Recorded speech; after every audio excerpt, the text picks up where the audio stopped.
Good evening and welcome to Mock the Week. I'm Dara O'Brien. Joining me this week are Andy Parsons, Catherine Ryan and Matt Ford, Josh Widdicombe, Hugh Dennis and James Acaster.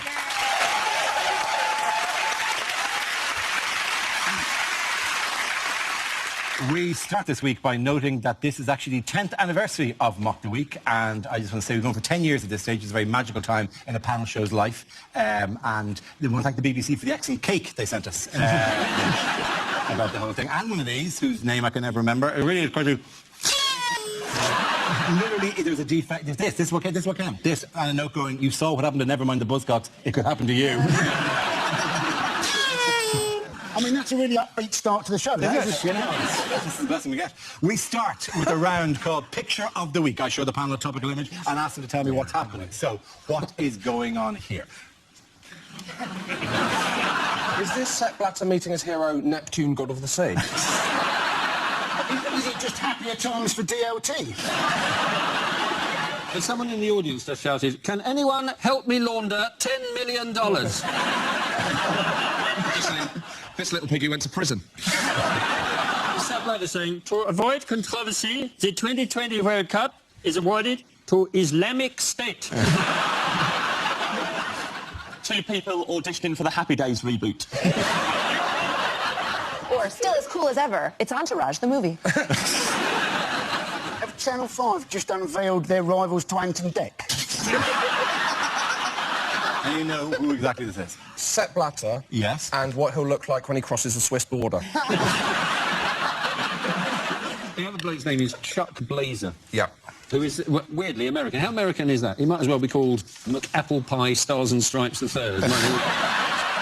Yes, this is the news that Sepp Blatter has said he will give up his post as FIFA president after 17 years at the helm. His resignation follows allegations of corruption and bribery surrounding various World Cup bids, thanks to an FBI investigation and testimony by former FIFA executive Chuck Blazer. Chuck Blazer obviously being the man with the enormously large hand. He made his money in modelling for those foam hands that Americans wear at sporting events. And Chuck Blazer, in fact, was arrested by the FBI, wasn't he, in New York, on a mobility scooter. He was chased by the FBI. I would like to have seen that chase, you know. Quick, quick, he appears not to be stopping. We may have to break into a jog. Chuck Blazer is an amazing bloke, isn't he? He's got a parrot. He's got a parrot He on does his have shoulder. parrots, yes. And the brilliant thing about the parrot is that he was married and the parrot went with his wife after the divorce. And then 6 months later, she gave him the parrot back. And he didn't know, but in the interim, she had taught the parrot to slag him off. You can do that with real-life kids. This is an outrage. It's an absolute outrage, and I think we forget sometimes who the real victims are. And it's people like me who see the word FIFA. I know that word means football. There's a secret history that you guys know all about. I have no idea what's going on. I thought they got arrested because all their migrant workers were dying all over the place. That's apparently not the problem. No, that's fine. No one has raised... No, that's fine. We went for the 2018 bid, didn't we? Yeah. And we've got loads of dodgy bankers, but who did we put up for the 2018 bid? David Beckham and Prince William. If our bid had been hosted by Nick Leeson, leading a delegate of Barclays and RBS, we would have gotten the 2018 and 2022 World Cup. You can't give it to Qatar, this place in the middle of the desert that has no prior connection with football, and not expect people to get suspicious. But not giving Ali Jones a mobo. Yeah, but Sepp Blatter, what's Sepp Blatter's response to this now? Well, Sepp Blatter, he's gone and resigned, doesn't he? But he's not going for a while. No. But you're thinking he's not going to get much of a leaving present, is he? When they pass around that envelope around the office, they're all just going to be taking money out. I don't know if he's really going to leave. I mean, he said, what, December? Yeah. That's a smart move. You get to December and you mentally, but everyone's full of Christmas spirit. And you get to pull the old, you want to fire an old man at Christmas? Is it over for a year? Do you know, it's very difficult stepping down there, isn't it? It's very difficult. And do you know what would have helped him step down a lot quicker? A Sepp Blatter. You know it's fine. I'm impressed you waited that long, to be honest. I really am. Probably been pointed out that Chuck Blazer, who's got the mobility scooter with the parrot and an afro that goes all the way around his face, is the one that was undercover. Do you think when he, because they wired him up like whatever. And then They had it just in his beard, and then he would wink to people and go, "Oh, say nothing," and lifted his beard. And like a small man with a boom mic, just singing his beard. let me turn off the parrot's recording equipment. The parrot, his wife would have taught the parrot to go, "He's wearing a wire." He's wearing a wire. Was it not that he didn't need to wear a wire? It's just the parrot would repeat it all back when they left. Also, they would be, surely when the FBI were listening back to the tapes of Blazer, the first half hour was just his colleagues making fun of his appearance. Sorry, you wrote Game of Thrones. Squiggle, squiggle, squiggle. You're Santa Claus. Squiggle, squiggle, squiggle. Good to see David Bellamy's in town. Also in the news this week, who can tell me what's going on here? Is that Barack Obama playing pretzel buckaroo? Or is Barack shaking the hand of the very pretzel that choked George W. Bush? It's like a German version of Come Dine With Me. Angela has broken all the plates and is serving the pretzels on a mug tray. Is Angela Merkel saying to Barack Obama, "Friend Barack, you must prepare for the worst"?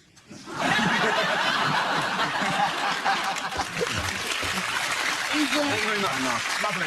Welcome to 1970s comedy. Also, the FBI x-rayed his sausages and his pretzel They did? before he was allowed to eat them. Presumably, obviously, because a wayward pretzel led to the demise, almost of George Bush, and a wayward sausage almost led to the demise of Bill Clinton. Almost. Everyone looks happy, apart from Angela Merkel's husband, who looks like he's attempting to move the pretzels with his mind. Does he like the fact the guy didn't just have a brush on his hat, but he jazzed it up with 4 badges as well? It's quite good. That's amazing. When you wear a hat like that, you don't expect there to be 5 other people at the table wearing that hat. Trying to let me know, you've got to be joking. I made this myself out of something I found in the garden. You can't possibly...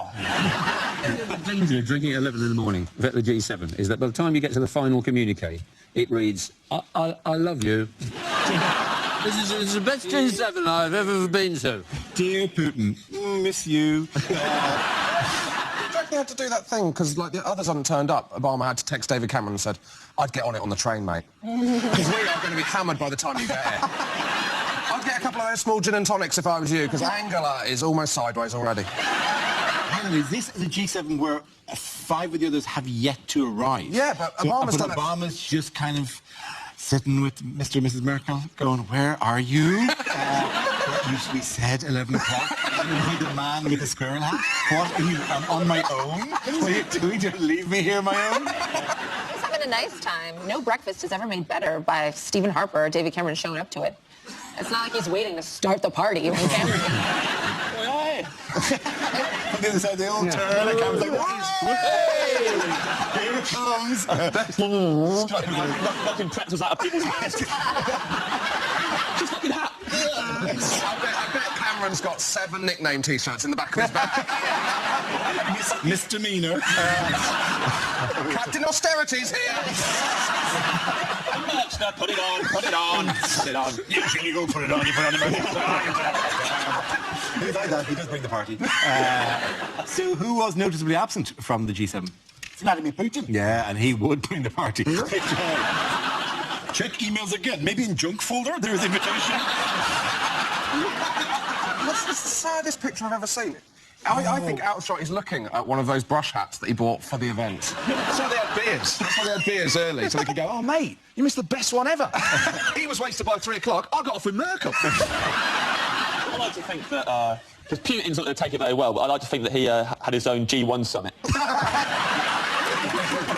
He said only an insane man in a dream would think that Russia would attack NATO. And you wondered, actually, whether he had, in fact, had that dream himself. And he was giving the rest of the world a bit of a heads-up on his current mental states. Because he's insane. That'd be like, you can't say that about yourself. That'd be like saying, only a total legend to come back from the bar with 8 Jaegerbombs. Oh, David Cameron, you did it again. Well, there's only 6 here. It's a long walk. At the end of the post, go to Josh, Hugh and James. Now we play a round called I Can't Believe It's Not Blatter. This game involves Matt and James, so if you could make your way to the performance area, please. This round is a stand-up challenge. I launched a wheel of news, and whoever chooses to stop one of our performers must step forward and talk about that subject. Okay, here we go. The first subject is interviews. Who wants to come in that? Okay. Matt. Go for that. It's fascinating watching different politicians and how they deal with interviews. Ed Miliband, when he gets asked a question he doesn't like, will just have this amazing technique where he'll just ask himself a new question and answer that instead. And it really works. He got asked before the election by Nick Robinson. Mr Miliband, you've said you've set a new mansion tax. If you become Prime Minister, but you won't yet tell us at what rate you would set it. And Miliband just went, look, Nick, if you're asking me, have I got a plan for the housing market? Then the answer's yes. It's amazing. Farage is one of the best ones at it, because no matter what you ask him, he'll get a political answer in some way. You could say, Nigel, what you had for breakfast, mate? And he'll go, tea, toast and a Telegraph, Great British breakfast. He always manages to get his messages across. Boris Johnson is fascinating because he just loves avoiding questions, and he uses a twin-track approach of flattery and Latin. And this genuinely works. If he was here now, you could say, Boris, come on, just a minute. You want to be Prime Minister? They go, no, let me just say, great to be here amongst such great learned people on this crucible of culture. Reminds me very much of a phrase my father used to use, divitas, divitum, rectum. Well done, Matt. Very good. OK, so James is left. Let's see what he's been left with. Let's spin the wheel. And the topic is Britain. I wish I was Mexican.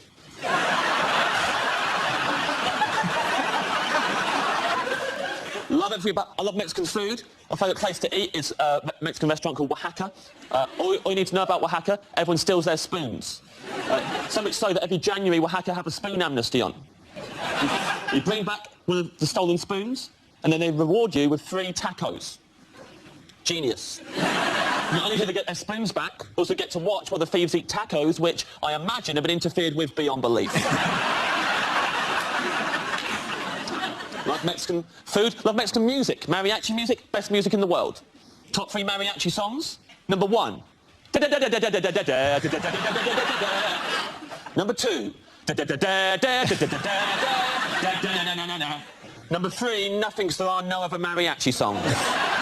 Ever been to a mariachi nightclub? It's full of people just going up to the DJ like, hey man, have you got yeah, I'll play it next. How about open your ears, I'm playing it right now. To request that song during the next one. Growing up in school, I was the only kid in my whole school who liked mariachi music. It was a nightmare. I couldn't walk down the corridor without some knob knocking my sombrero off my head. Step on the back of my poncho on the way in a maths class. Once, a kid wrote Chimichanga Bum Boy across my forehead while I was having my post-lunch siesta. He also drew a moustache on my face, but to be fair, that played into my hands. Very good. It's close, but sticking to the topic. James Acosta gets the points. Well done to both of you. Come on back.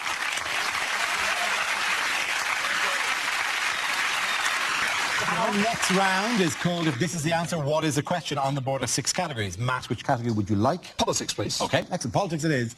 The answer is 5. But what is the question? The amount of times a minute Ed Miliband remembers that stone. Is it, if I've got a tenner and want to book a boy band for my wedding, who can I afford? Everybody get... What does Nigel Farage regard as an acceptable level of immigration? Is it how many snazzy ties did I try on before the show? No. What is the maximum number of euros you can get out of a Greek cash point at the moment? Is it, if I'm watching a documentary on Adolf Hitler's favourite shark, which channel am I watching? What would be a cracking score for a UK entry in Eurovision? Is it how many of the famous 5 are now dead? Surely not. I didn't want to break it to you like this. Julian is just sitting quietly in a rocking chair, remembering the adventures. Going, Laughing because he killed them all. Is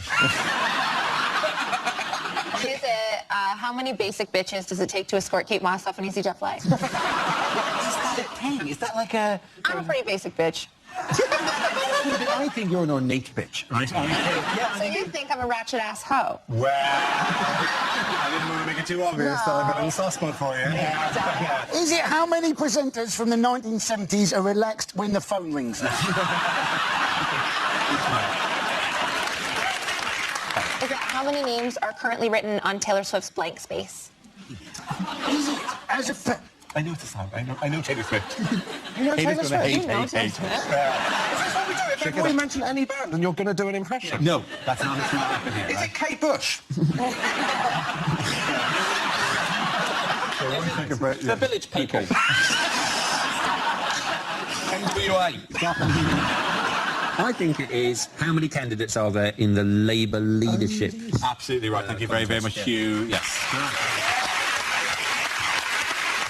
Yes. The question I was looking for is how many candidates have put themselves forward for the leadership of the Labour Party? Liz Kendall, Andy Burnham, Yvette Cooper, Mary Creagh and Jeremy Corbyn have all announced their candidacies. Kendall, Burnham and Cooper have already won the support of enough MPs to secure their place in the ballot. The other two have yet to.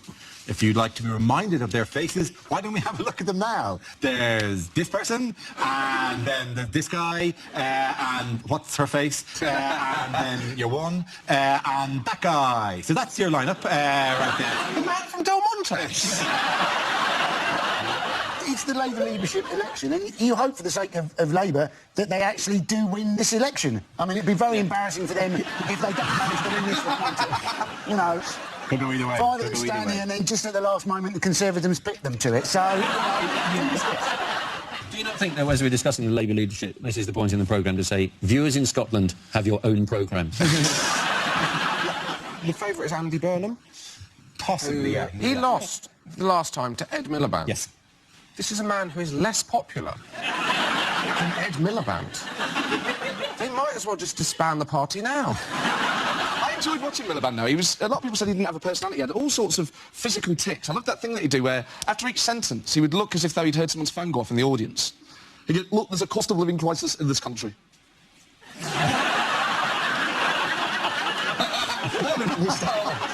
I thought you'd be okay until that big stone appeared. Until Oh, that the giant stone. monolith appeared. But he's got a lovely gravel driveway now, hasn't he? I claim that it hasn't. I'd give him 40 quid for it because I just want a rockery with the words control on immigration built into the rockery. That'd be just a It's bizarre... because his advisors said that his policies need to be available on tablet. It was just the crushing literalism of these policies are written in stone, so I know we'll literally write them in stone. Like, I mean, no. That's like going, oh, there are lines in the sand I would not cross. Bring me the sand! Yeah, oh, I'm trapped on the other side of the line of sand. I can't get out. I can't get over the line of sand. you realise You get the Andy point. Burnham's watching this going, that's a hell of an idea. Fantastic. Sand everywhere. Did you see that Nigel Farage story? Sort of the day before the election, someone had stopped him in Ramsgate and called him a racist, sexist, homophobic ex-banker. And he'd replied that he'd been a commodities broker. Nigel Farage was described by his campaign spokesman after the election, said he was snarling, thin-skinned, aggressive during the election campaign, but people didn't know that he was actually on temazepam, was he, during the election campaign, Nigel Farage? of the back? Yeah, the bad back, couldn't sleep at all. But he should have let more people know, shouldn't he? You know, could have just come up with a new campaign slogan, UKIP, I can't.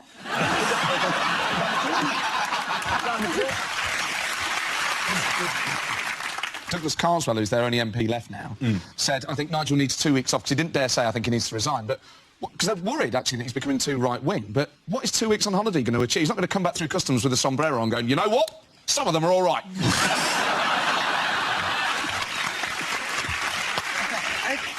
Ed Miliband went on holiday to Ibiza. You cane it big time. He's lost election, not failed his A-levels. They should have taken the last one, yeah.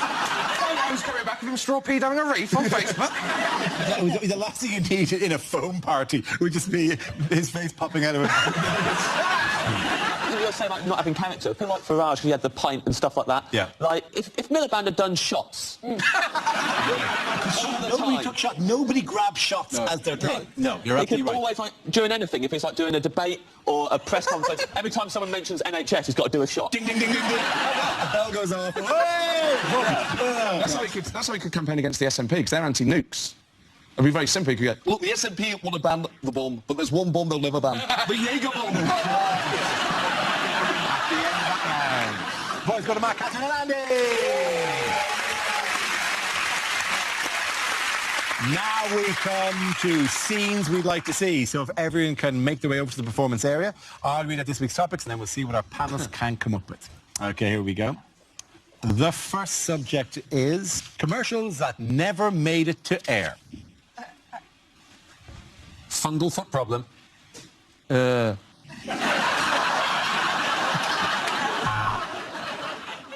you been injured in an accident that wasn't your fault? Of course you have, because that is the definition of an accident.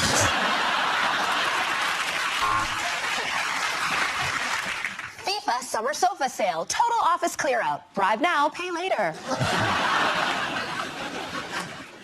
Andrex, because who wouldn't want to wipe their ass with a puppy? Carlsberg don't do your girlfriend, but I have. What? Yeah, mate, I got some bad news about your dad.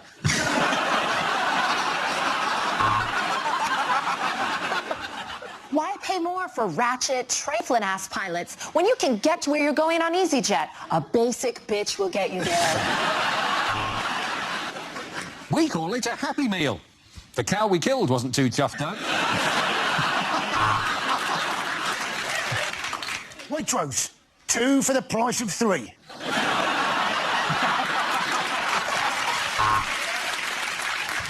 We had debts all over the place, but Wonga took all those debts and put them in one simple loan. They also took our house.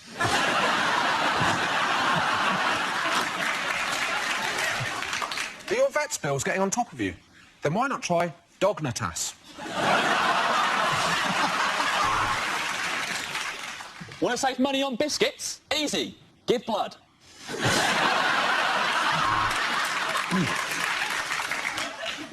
From Laboratoire Garnier, Paris. Because if we said it was from Unit 5 of a Luton industrial estate, you wouldn't buy it, would you?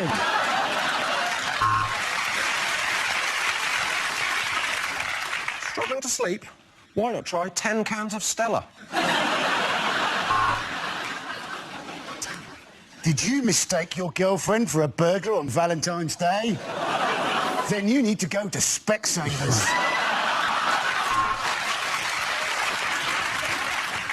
I can't breathe! I can't breathe! The Lynx effect.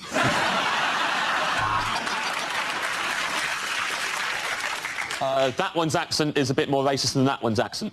There you go. Just compared to meerkats. Okay, the next topic is lines you wouldn't hear in a sci-fi movie.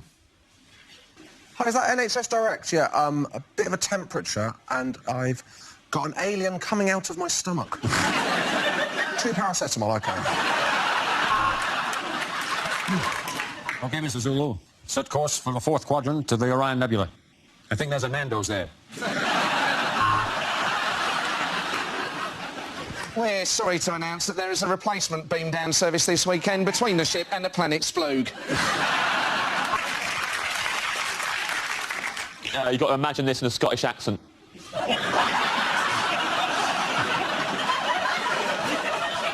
This is our Independence Day! There you go. They abducted us and took us to their spacecraft, and then they explored our bodies with strange probes. I'll be honest, it was the best stag night I'd ever been on. This man can now reach the full potential of his brain. Joey, wake up, you can tie your shoes. Reem. What the people don't know, Captain Kirk, is that when I do that V thing, that means in Vulcan, I've had your mum. I think this time tunnel is broken. We have gone 1,000 years into the future and Bruce Forsyth is still working.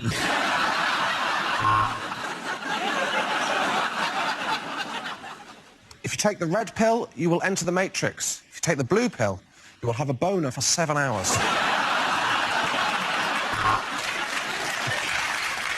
This is it. The machines have taken over. Hashtag apocalypse.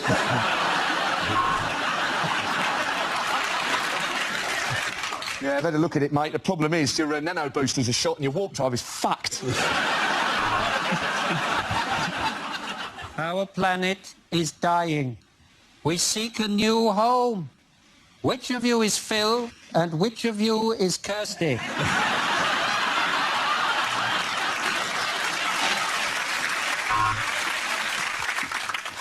The dinosaurs dinosaurs are killing everyone. Why do we keep reopening this park? Who keeps giving us public liability insurance?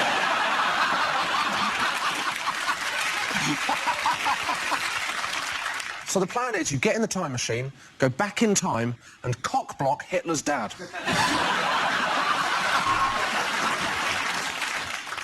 Phone home. Phone in Joan. No, phone Okay, at the end of that, the points go to Matt, Catherine and Andy.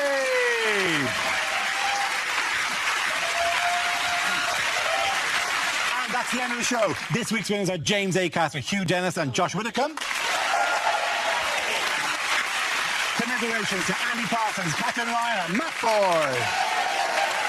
Thanks for watching. I'm Darrell Green. Good night.